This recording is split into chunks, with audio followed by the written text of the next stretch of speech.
যুবনায়ক স্বামী বিবেকানন্দের ১৬৪তম জন্মজয়ন্তীতে সিমলা স্ট্রিটের বাসভবনে আজ সমবেত হয়েছিলেন সমাজের বিভিন্ন স্তরের মানুষ।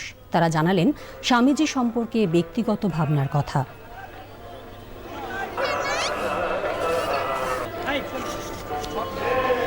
এখনো হয়নি আপনার 2 মিনিট।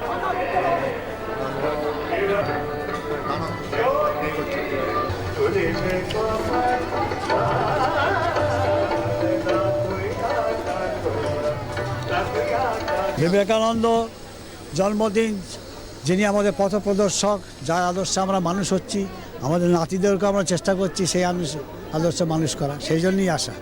স্বামীজি তো বাংলার মানুষের কাছে একটা অদ্ভুত জায়গায় আছেন। শুধু বাংলার মানুষ বলাও ভুল, ওনার যে ডেডিকেশন বা উনি যেভাবে তার জীবনকে উৎসর্গ করেছেন, সব থেকে বড় কথা আমাদের ঠাকুর শ্রী রামকৃষ্ণদেবের পথদর্শনে তিনি ভারতকে নতুন রাগে জাগিয়েছেন।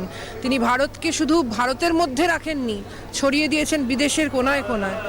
মানে তার থেকে তো অনেক কিছু শিক্ষা আজও আমাদের পাওয়া উচিত। জানি না সবটা আমরা মেনে চলতে পারি কিনা, কিন্তু যদি মনে হয় ওনাকে স্মরণ করে পুরোটা জীবন দশায় চলা যায়, তাহলে হয়তো মানুষ সফলতা যাকে বলে, এখন মানুষ অন্য সাফল্যের পেছনে ছোটে, কিন্তু আসল জীবনের যে সার্থকতা উনি শিখিয়ে গেছেন।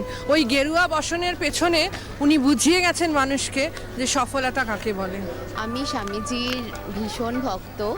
স্বামীজির অনুপ্রেরণায় আমার জীবন পরিচালিত করার চেষ্টা করছি।